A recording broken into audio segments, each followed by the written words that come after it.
Power doesn't corrupt people, people corrupt power. William Gaddis, welcome to the Guyana Dialogue. I'm your hostess, Shamiza Ali. Good evening to everyone joining us on Facebook and YouTube. Tonight, our discussion will be on Internet service enhancement, communication and development, energy stability, and the role of Public Utilities Commission. The Guyana Dialogue is being sponsored by a coordinating council of Guyanese based in the US, UK, Canada, Guyana, and the Caribbean. Funding support is by well known philanthropist Dave Narine from Dave West Indian Imports. Please welcome my moderator for tonight, Dr. Tara Singh. Thank you very Dr. much, Tara, good and evening to you. thank you very much, and welcome to all the viewers and our Prime Minister. And our panelists are Professor Muniram Budu and Dr. Hello. Ganga Ramdas. Good evening to Good all of you evening. gentlemen, Thank and it's you. a pleasure to have you here this evening. Thank you, Samiza. And our guest for tonight, he is a Guyanese politician and retired military officer who is the Prime Minister of Guyana and first Vice President under President Irfan Ali since August of 2020. He served as the Chief of Staff of the Guyana Defense Force from 2013 to 2016. He graduated from the Royal Military Academy in Sandhurst in September of 1981. He has a Bachelor of Social Sciences in Public Management from the University of Guyana and a Master's of Science in Public Sector Management from La Pontificia University Católica Madre y Maestra. He also studied at the Inter-American Defense College in Washington, D.C. and the United States Army Command and General Staff College, Fort Leavenworth, Kansas. Following his appointment as Prime Minister, he was assigned the responsibility for the energy sector, Civil Defense Commission, better known as the CDC, and information sector. He also sits on the Defense Board of Guyana. Please welcome the Honorable Brigadier and Prime Minister of Guyana, Mark Phillips. Good evening and welcome. Good evening, Ms. Shamiza Ali and members of the panel, Dr. Tara Singh, Professor Budu, and Dr. Gangadas. Oh. It's a pleasure to be here this evening to spend the hour with you, and I hope I can be as clear as possible in answering all the questions that you intend to raise this evening. Pleasure having you here, Dr. Tara. Thank you very much. Welcome, Honorable Prime Minister. I know you're very busy, and we had to be behind you for some time to get you on this program. We very much appreciate that you facilitate this. Before I start, I know you headed a walkathon on West Damar on Sunday for cancer, because October is Cancer Month. So that is a very noble cause, and the two major causes of death now among our people is really cancer and heart disease. So it was very nice to see you leading the Alliance and the Cancer Society in Guyana on that march from Sconar to Bringing Hope. I hope that other apart from ministers, other civic groups can join in this and contribute to this. So I want to thank you for that, and the other members, the Lion Club and the Cancer Society. Before we start, if you want to make any comments on the cancer, that's fine before we can start. Well, I don't have a medical background, but I can say that, as I mentioned at the end of the walk, simple terms, cancer is everybody's business. All of us will be affected in some way by cancer, either directly or indirectly. Directly in the sense that, who knows, during a lifetime you may have to deal personally with the issue of cancer, or indirectly, some relative, some friend, may contract the disease, and therefore you're affected. And the other important point, and I did address this, especially to the men who were present and the men across Guyana. We are the last to go and get tested for anything medical. So I just want to impress and implore upon the men folk out there. So go and do your medicals, especially on an annual basis. As you get older, you need to do it more frequently. Yes, perhaps on an annual basis. And whatever is discovered during the medicals, get early treatment. Because as they say, early detection saves life. Thank you very much, PM. Last week, I think you issued a very powerful press release to debunk claims of race discrimination in Guyana. That seemed to be the dominant tool of the opposition party. And if we'll appreciate if you can make a further elaboration or that, or any additional statement on that before we come to energy and ICT. Well, first of all, I was not tasked or ordered to make a statement. I saw on social media comments by some elements of the opposition, some elements of what I could consider the Guyanese society, and I felt moved to make a statement. So for those out there who feel that I was prompted, I was ordered to make a statement,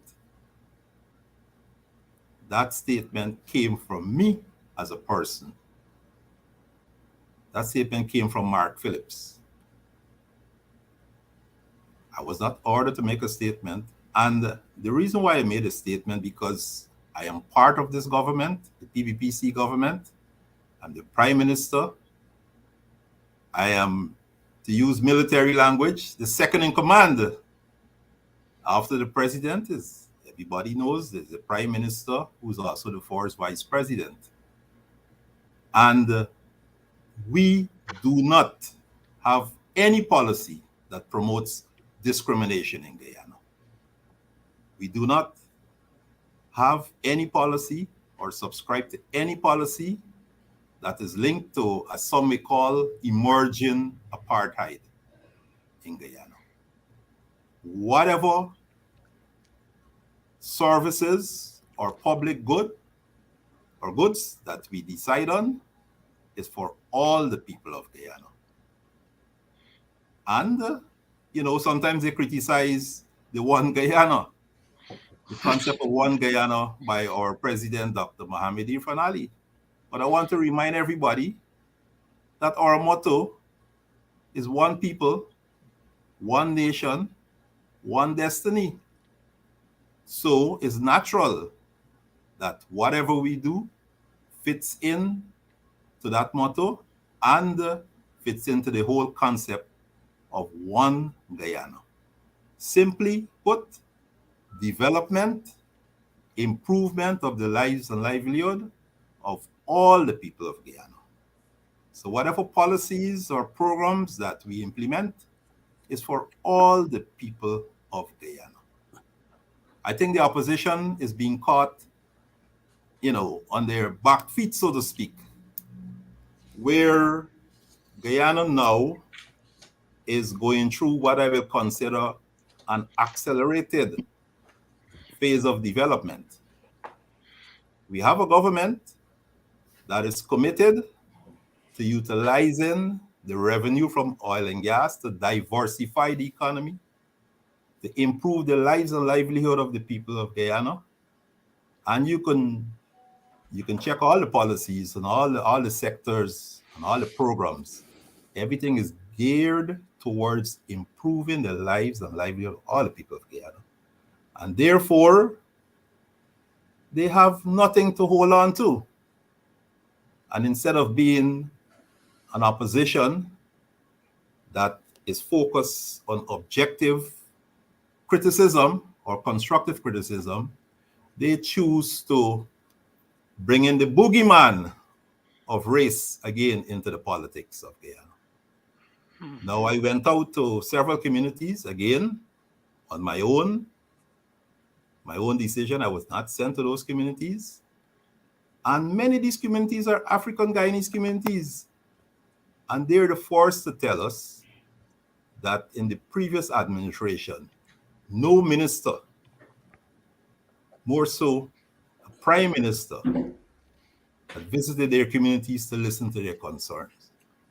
So this is things that we're doing. We're going out on outreaches, we're going to the people, we're listening to the people, and then we're designing programs and projects to improve the lives of the people.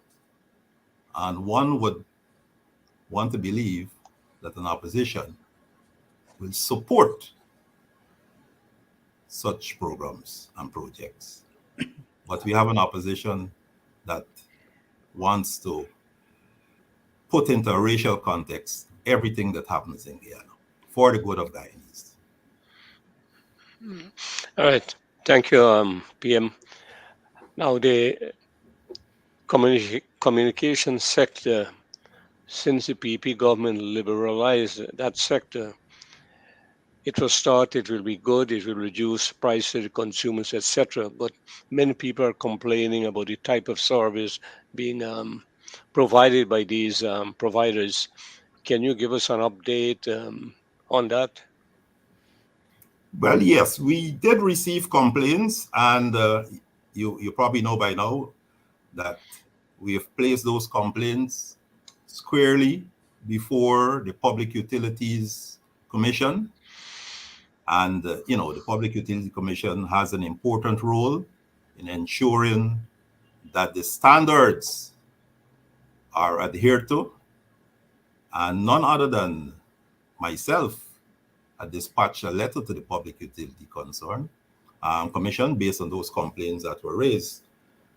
The liberalization, again, has offered the possibility of removing all obstacles so that the service providers are now better able to invest in the necessary infrastructure to improve service throughout Guyana. And they are doing that, and we will continue to work and to continue to impress upon them the need for improved service throughout Guyana. The whole issue of the digital divide is of importance to us. No longer can we be contented with service that is considered good in the urban area, and as you leave the urban areas to the rural areas or to the hinterland, the service becomes progressively bad, moving from bad to worse. So the infrastructural development, the infrastructural expansion that is necessary to improve the services are what we're interested in, and all the service providers have their work plan, which I wouldn't go into details here, but they have a work plan that is aimed at improving service throughout Guyana. Whether it be laying of fiber, whether it be satellite connectivity, all these discussions are ongoing, all these investments are ongoing. Additional subsea cable to Guyana. Okay, I don't want to single out any particular service provider, but all these things are happening behind the scene. So progressively, we will see an improvement in ICT connectivity, in telecommunications service on the whole.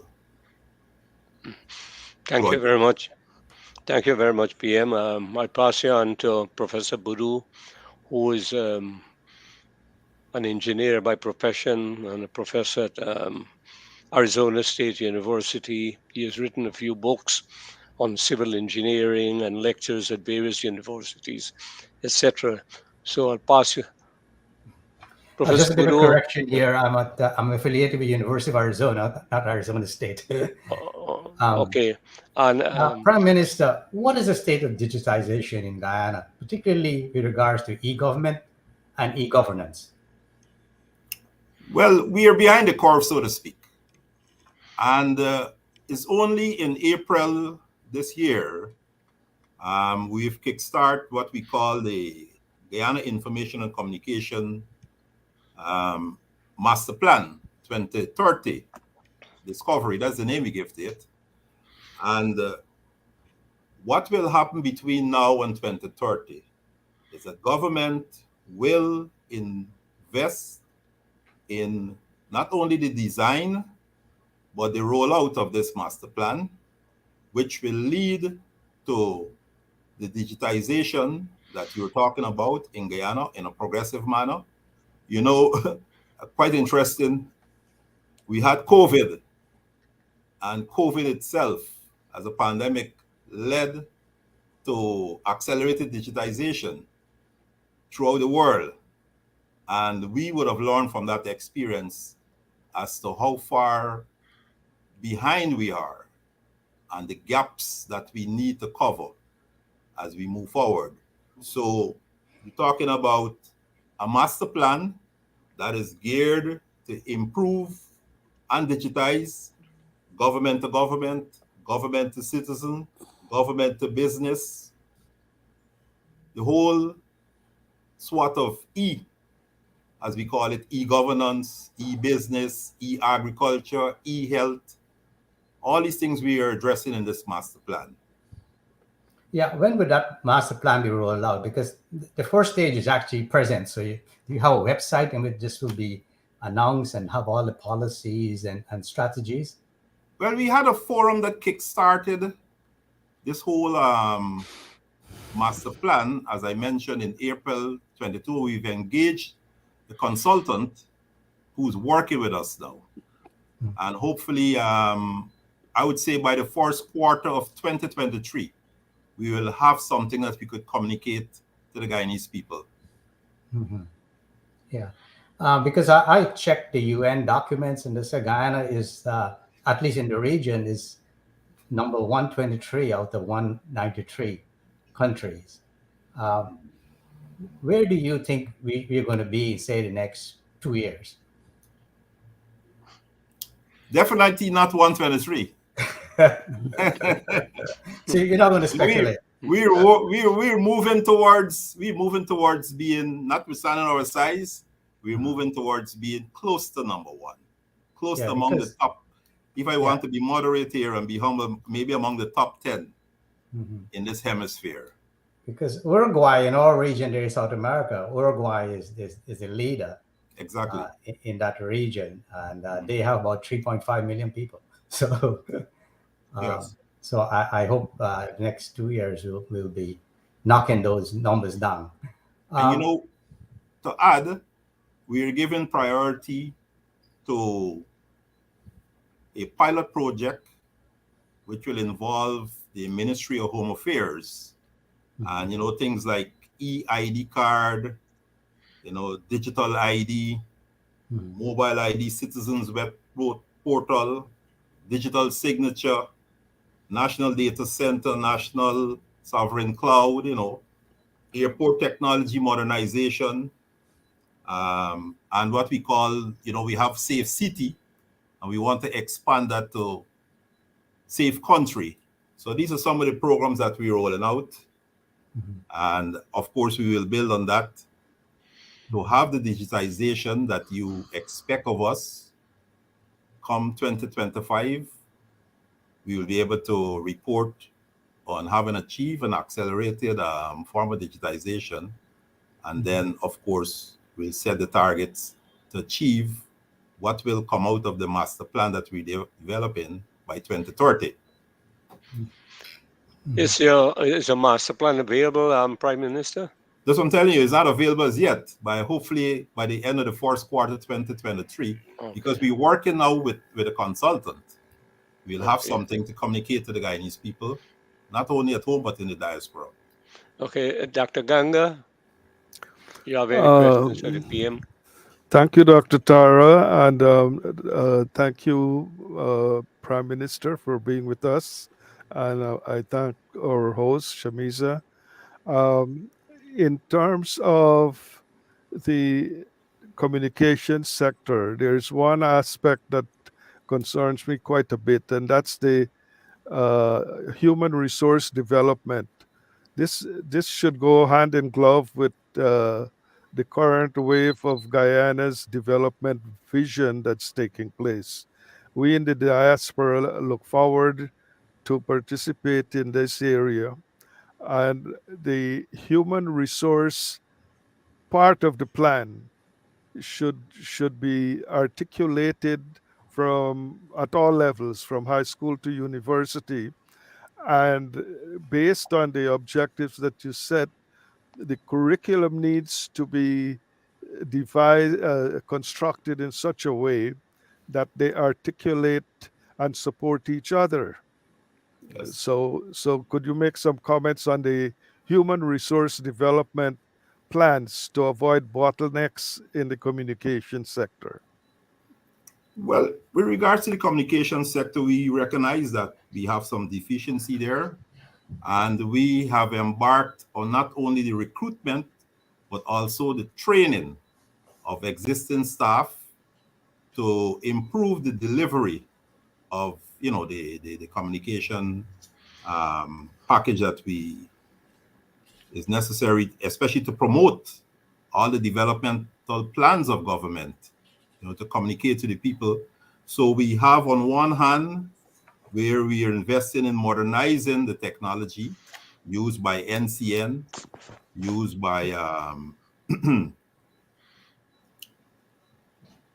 DPI, but also to expose the existing staff to training.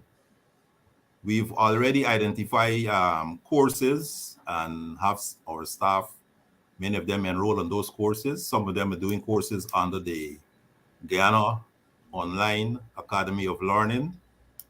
And also, we will work with other training institutions at home, like the University of Guyana, to see how best we can derive the benefits that we want in terms of ensuring our staff is trained and ready to operate at the level of competence that we expect. Yeah. What about direct links with, let's say, other countries, India, for example? We could reach out for some technical assistance, country to country. And I think in that way we can train the trainers, train the teachers as well, in addition to the local staff. Actually, we have an ongoing arrangement with iTech out of India, and only recently they delivered an online training for many of our employees in the communication sector. So what you will see, having done those initial training, they will then move some of them to a higher level of training. And of course, we will expand the amount of people who will receive training from iTech and also from other countries that we have good relationship with, development programs with. And of course, exports in the diaspora. We will encourage exports in the diaspora to contribute, to play a role in developing our public communications sector. Just one point in that I learned a few weeks ago.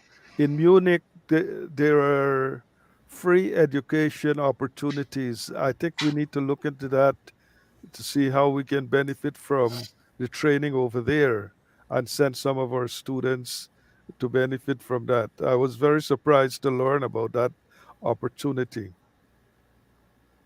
It's free to just students in Germany or any part of the world. I think I would say any part of the world. Once you get there legally, the opportunities is wide open. I was kind of surprised, but we need to look into that and check out the details to see how it works. Okay, thank you. PM, you said you're training people to fill the slots.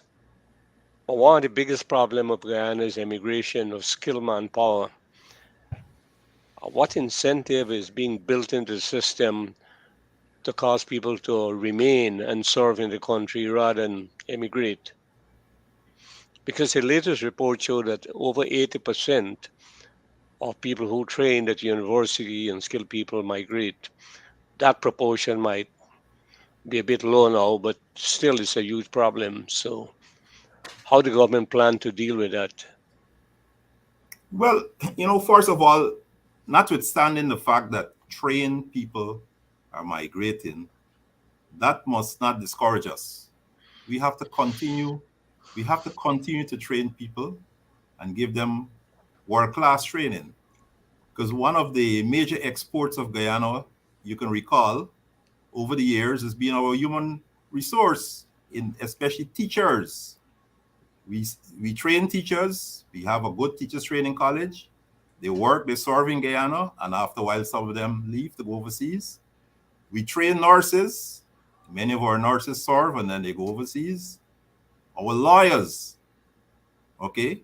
So what we need to do is to continue to ensure that all our training institutions are of a high standard and in a holistic manner. There are other economic and non-economic benefits that we will have to address as a government. Salary is just one of the areas. Housing is another area.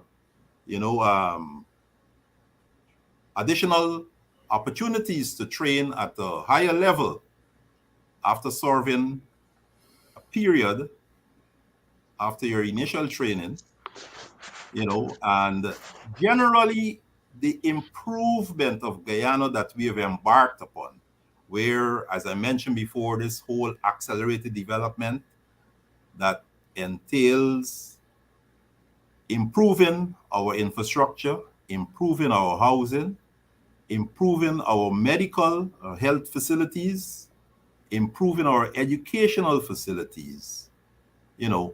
All of these will contribute towards many Guyanese, making that decision in the near future to remain as against to migrate.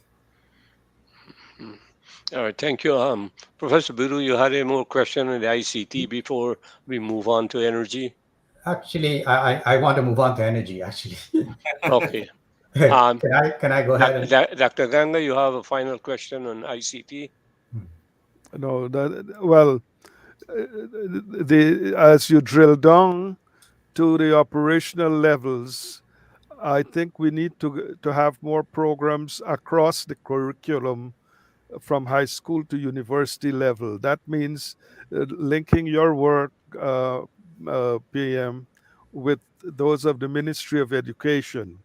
So if we construct our curriculum to have the seminal courses or the prerequisite courses for the objectives that you want to fulfill, we can have courses across the curriculum that would mobilize and generate interest nationwide. And I think the payoff will be exceptionally good because a certain percentage of those students who take those foundation courses would serve in the technology and the communication sectors. But the emphasis must be across the curriculum from high school to university level. Thank you very much. And we, in addition to introducing subjects like coding in the primary and secondary school system, what we found also, there's need for education of the wider Guyanese population in ICT. And we have a department known as the Industry and Innovation Unit operating out of the Office of the Prime Minister. And what they have done is design some packages, short courses, and we send teams out into the wider Guyanese society, not only on the coastland, but in the hinterland, to deliver ICT training, to introduce people to ICT training at the basic level. Of course, that will generate interest in ICT. And also, the focus is on having a lot of women on those trainings. So you introduce ICT into the home. So you have a whole family now who is interested in ICT. And in addition to that, we have what we call the Hinterland Poor and Remote Community ICT Connectivity Program, where over the next 2 years, we'll have just about 218 communities throughout Guyana that will have their own ICT hubs and be connected to the internet. And not only that, the force line maintenance of those hubs will be done by members of those communities who will be trained to do force line maintenance, who will be trained to be, like teachers to introduce other members of the community to ICT. We have the 1,000 hubs initiative. And already for this year, we've installed 51 Wi-Fi GY, which is free Wi-Fi, free government Wi-Fi in 51 communities. We have another 100 communities that we're going into, the schools, the community centers, the mosque, the churches, places where people congregate, and we setting up this GY Wi-Fi, free Wi-Fi. So more and more people can have access to ICT at an affordable level. All right, thank you, MP, PM. Let's move on now to energy. Energy is a big factor in manufacturing. The cost of energy plus the blackouts. So I will leave you to make your general remarks on that, and then we can probably ask questions afterwards. Okay. But talk about your plan for energy development in Guyana, including hydropower, mixed energy, solar energy, wind, etc. Okay, let us start by discussing where we are today. Guyana, 97% reliant on fossil fuels for energy generation. The Demerara-Berbice interconnected system, an area that all of us are familiar with, that provides energy, right through Demerara into right up to Quarantine on the Berbice, area. We are producing just about 170 megawatts. And at peak period, we're consuming just around 153 megawatts. Now, you would agree with me that we don't have much of a reserve there. And we have a number of our gensets or generators, right, that are aged. And therefore, the frequency of maintenance itself poses a bugbear of maintaining the current at a sufficient level, at a reliable level, to supply the Demerara-Berbice interconnected system. What we have embarked upon is an energy mix where we want to develop some 500 megawatts of electricity between now and 2030. The energy mix for that 500 megawatts, you're probably familiar now, just about 300 megawatts will come from the gas to energy project, and it is our intention to deliver that 300 megawatts before the end of 2025. Now, that is an important project for us because it will not only provide reliable energy, but it's people-centered in the sense that it will lead to a massive reduction in the cost for electricity, the cost being paid for electricity by household and even by commercials, the commercial sector in Guyana. Very important. In keeping with our low carbon development strategy, we're also embracing the development of solar energy, and we have several solar energy projects. The more recent one that we've embarked upon is the 33 megawatt solar energy project. We're utilizing some $83 million that we had sitting in the bank, right? And that money was already earned by Guyana. And you can recall that we had signed an agreement with Norway many years ago when Dr. Barrett Jagdeo, now vice president, was president. And we utilizing that money to set up the solar farms in Berbice, Essequibo, in Linden. Separate and apart from that, we have several microgrid projects and micro solar or microgrid projects and mini hydro projects that will provide energy, renewable energy, to over 200 communities in the hinterland of Guyana. So we are pursuing the energy mix to provide reliable energy. At the same time, we are achieving our targets for movement from the use of fossil fuel to greater use of renewables under the Low Carbon Development Strategy 2030.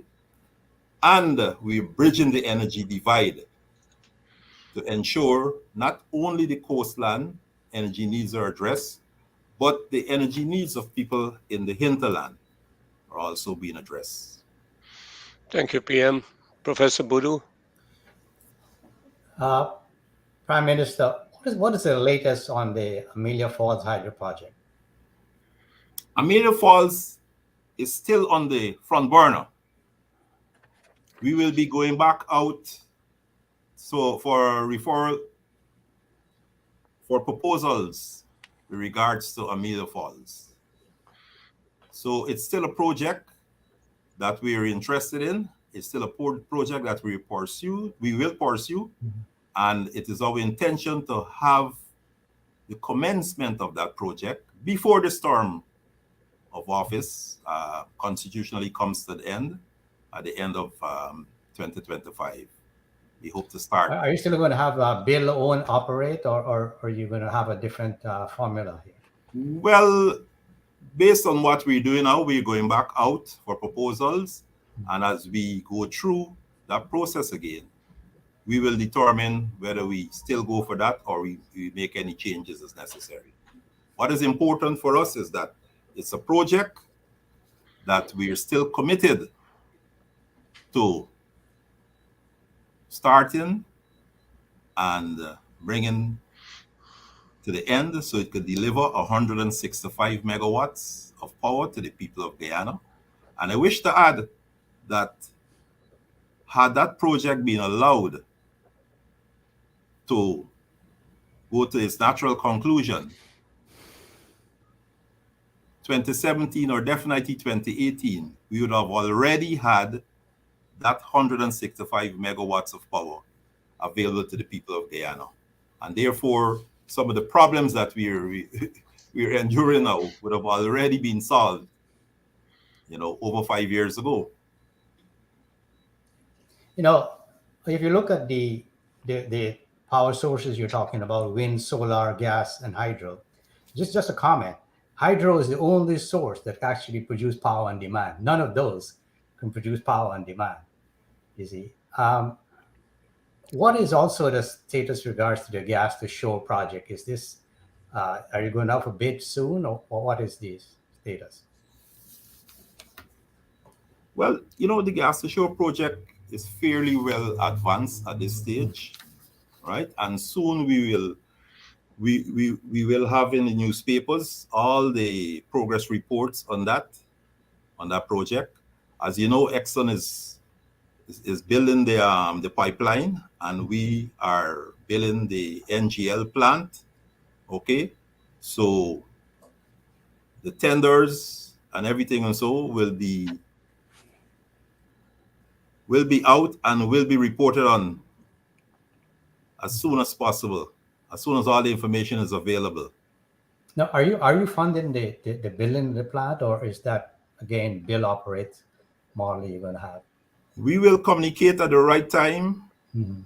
the option that we will use there. Okay. Mhm. So you don't know. Now, the other problem with energy is the transmission of the energy. So the transmission network is that any plans? Yes. As part of the gas to energy project, we'll have to upgrade the transmission and distribution system in Guyana. It will entail building the necessary control centers, um, etc. And there is a plan for all of that in this gas to energy project. So it's not just bringing the gas to shore, building the power plant, but also upgrading the transmission and distribution system. Yeah. All right. Dr. Ganga? Yes. In terms of those solar farms, Mr. PM, um, are they going to be government owned and or private sector? No, How's these it? are government projects I'm talking about, the solar Okay, farm. so here's an idea. On a recent trip between Munich and Passau, I saw private farms having solar panels close to the road, which means close to the transmission lines, and there were many of them. So they were taking advantage of the space, the location, the proximity to the grid, and these are private. So we can have a subtle way of inviting the private sector, incentivizing them to have these solar farms on their land. So wherever you have privately owned farms or lots of space, they can also participate in addition to government. So that's an idea that I saw in practice out there. The other thing that I wanted to know about is the role of the liquefied natural gas and um, how that will operate regionally in terms of regional links. So we got the gas to shore, then we make a conversion there to liquefied natural gas. So two things could happen: we can use it or we can export it. But let's say our demand is sufficient to use it up.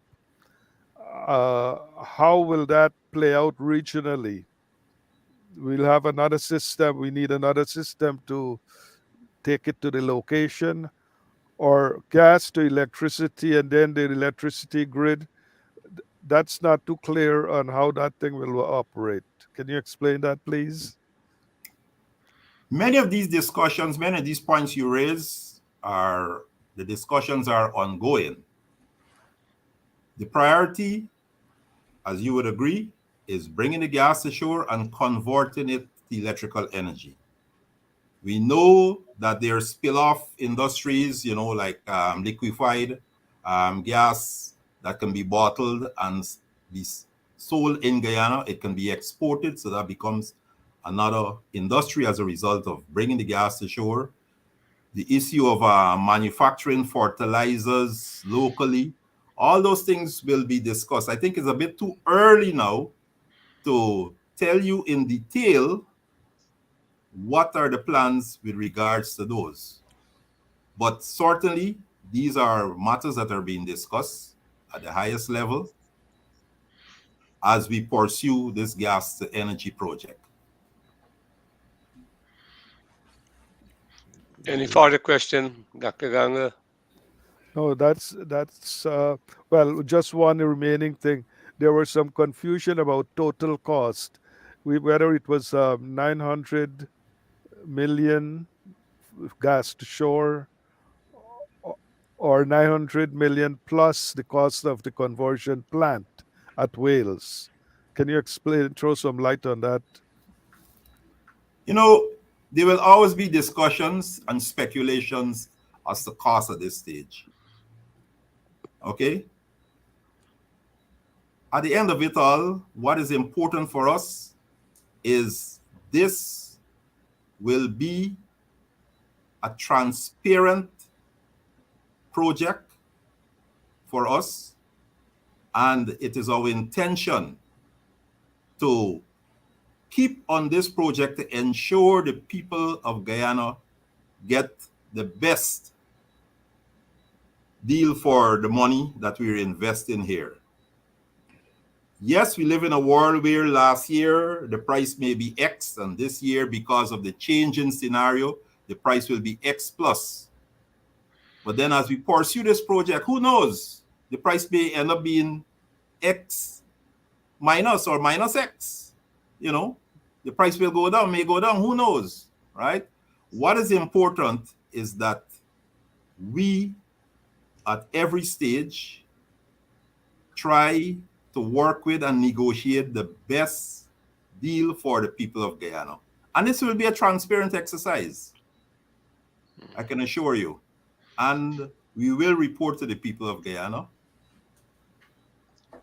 on whatever the is gas negotiated and agreed upon. the gas coming from Liza 1 and Liza 2 will be pumped by Exxon free of cost to Wales. That has been settled. Now, PM, can you quickly address the question of if somebody wants to open a TV station or a radio station, do you have any limits to how much people can get, or what are the restrictions governing? Say, if I want to apply for a TV station, is there any restriction, or what requirements I have to follow to get it? Well, you want to apply for a TV station, of course, is a business proposal that you will submit to Go Invest. And of course, it is subject to scrutiny, to due diligence check, and as to whatever is the spectrum available to accommodate you. So I would say you want to apply to open a TV station in Guyana, go ahead and apply. Guyana is open for business. And we will not turn our backs on any form of investment to Guyana. The All same we goes. saying, apply. It will go through all the necessary checks, and based on what is available in spectrum, etc., we will work with you towards having that business a reality. Thank you. All right. I'm going to go to the final question. Professor Buru, your final question for First of all, I want to make a comment regards to the price for the gas to shore project. I think generally people forget that what you are giving here is an estimate. There is nobody in this world that can give you an exact figure for any construction job, right? It may cost, as you pointed out, more, it may cost less. It's an estimate. And people always mistake that estimate to a real figure, right? Just think about building a house. There's no way you can decide how much that house is going to cost. You get an estimate, right? And you have no control of a lot of the things, materials and so on, the pricing, or anything that may happen politically outside of your control. Now, I have to go back to this ICT, and I want this to, for the audience sake, what are you doing? Is the Public Service Commission, for example, the unit that holds these providers accountable in providing good services to the population? The Public Utilities Commission. Yes, is that the unit that holds? Yes, that is telecommunication part of their responsibility. Yeah. Part of their Is there a remit. penalty? How it operates? Well, if the complaints are made, they will have hearings, and then they will make their decisions based on those hearings. They could issue their directives that will have to be conformed to by the agency that is found to be in default. All right. Okay, Tara. I think what Professor Boodoo is getting at, if there's any monetary penalty or any negative sanction for violation of any of the rules. Or removal of license. Yeah. Monetary penalties are part of the sanctions available. Is for the PUC to determine which one they will want to implement. All right, Dr. Ganga, your final question. Yeah, I just would like to make a general comment on project cost control. In signing off on contracts, we need to put in the appendix or the annexes of those contracts performance audit standards. So that would make the job easier for you to control project costs and money flows and performances that are taking place. I find that information very difficult to come by in the oil contracts. But we need, in other contracts, we need to pay attention to performance auditing standards. In doing so, it makes your life, your job much easier and manageable, and we will have a handle on the project cost control. So that's a last comment. With regards to the the gas energy project, I'd like to add that the request for proposal closed on September the 13th, and we're working towards awarding a contract by the last quarter of 2022. All right, thank you very much, PM. I'm sure we, as well as our viewers, learn quite a lot about IC and energy. There's much more we need to learn, so we'll have to get you on another session later down the road. And I'll pass you on to our hostess, Ms. Shamiza Ali. Thank you to our panel, and thank you, Dr. Tara. Prime Minister, I will now take I don't think it's a question, it's more of a statement from one of our viewers. Jillian Lewis, she says, PM, can you please ask Digicel to upgrade their antenna in Matthew Ridge so that the neighboring Amerindian village of Big Creek can get proper phone signal? Thank you. Thank you So very that's much. a request from one of our viewers. Sounds like a request I've heard before recently. Maybe it's the Perfect. same person. I am sure. So hopefully that answer. I will now ask you for your closing remarks.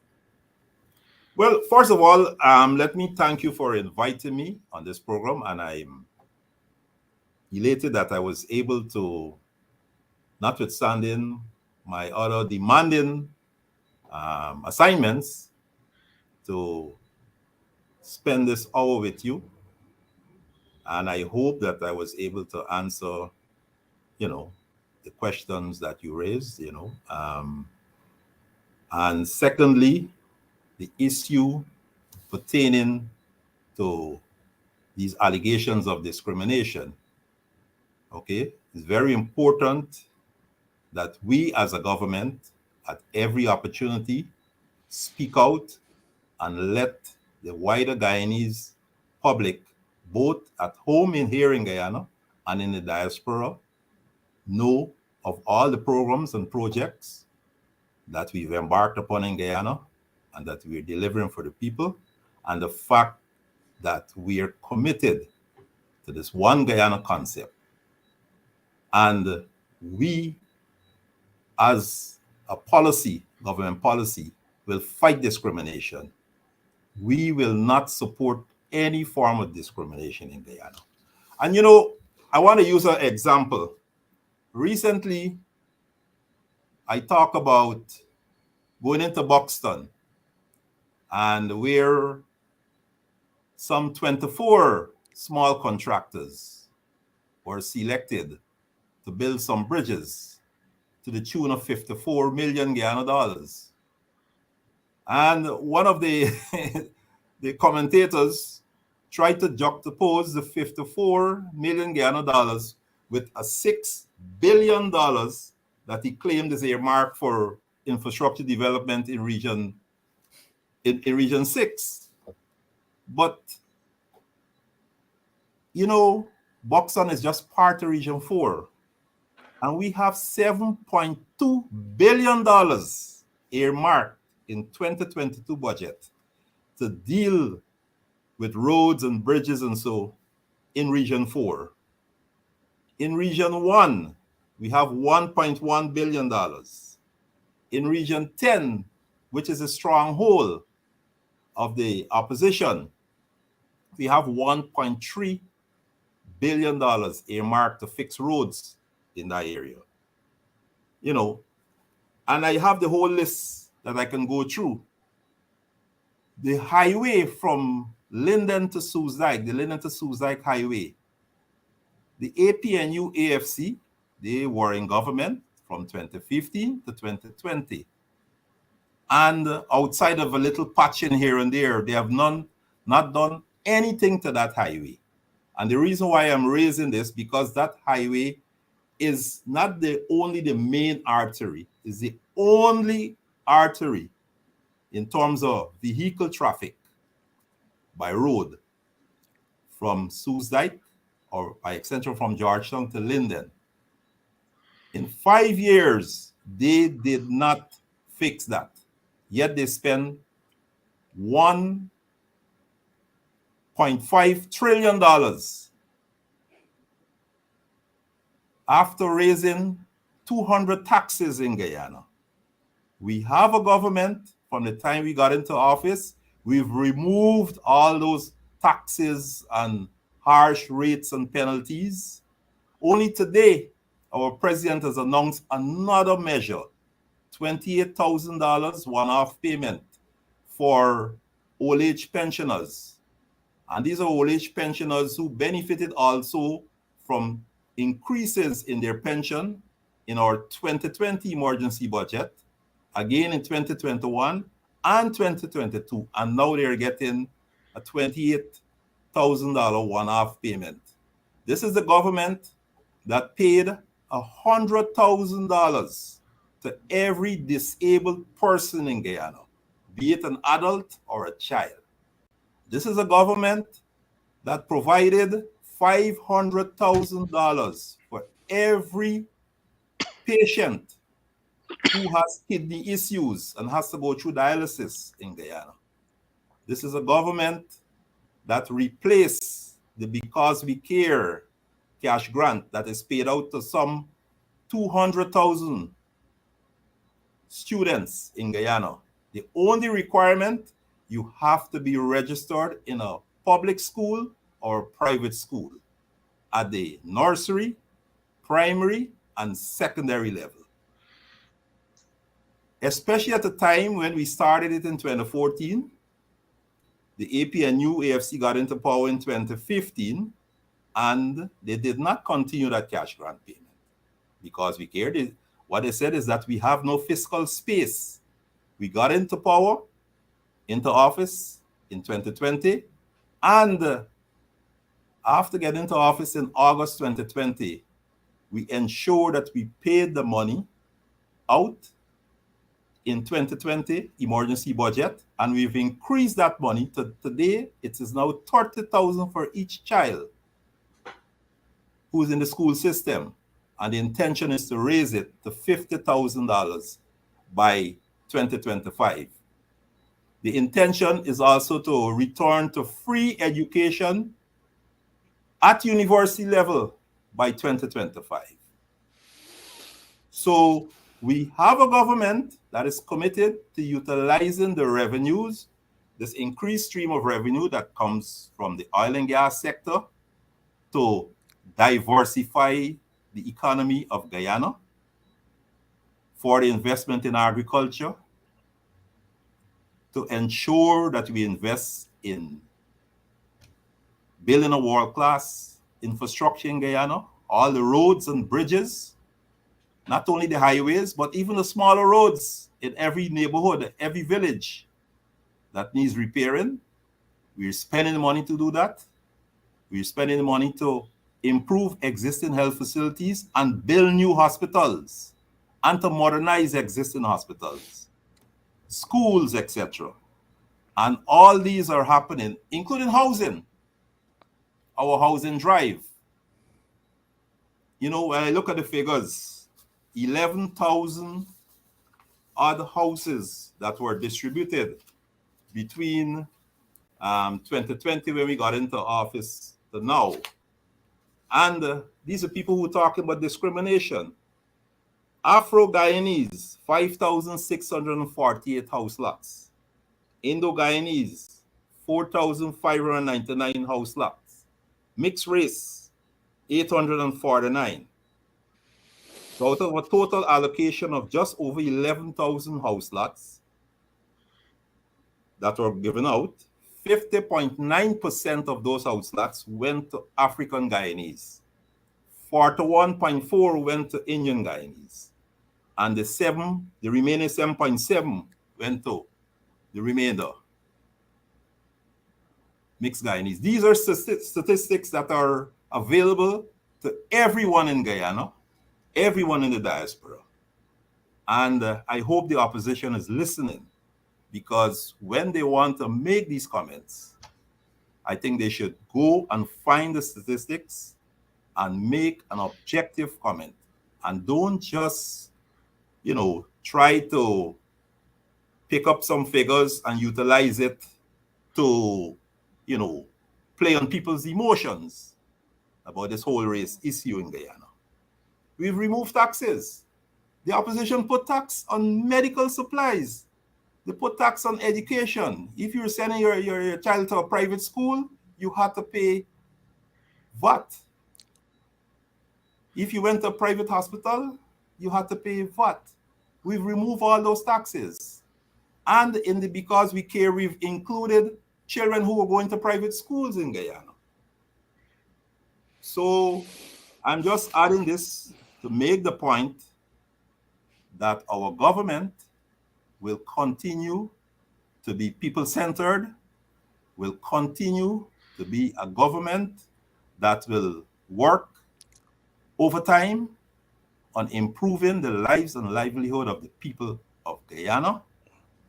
And whatever windfall that we have from oil and gas will be used to diversify our economy, modernize Guyana, and truly make Guyana a place that all of us will be proud of. And I'm happy at this juncture in my life to be in this government that is making all of these moves, all of these plans, and is committed to implementing these plans and programs to improve the lives and livelihood of the people in Guyana, and to modernize Guyana, and to make all of us here in Guyana and in the diaspora who call ourselves Guyanese proud of Guyana.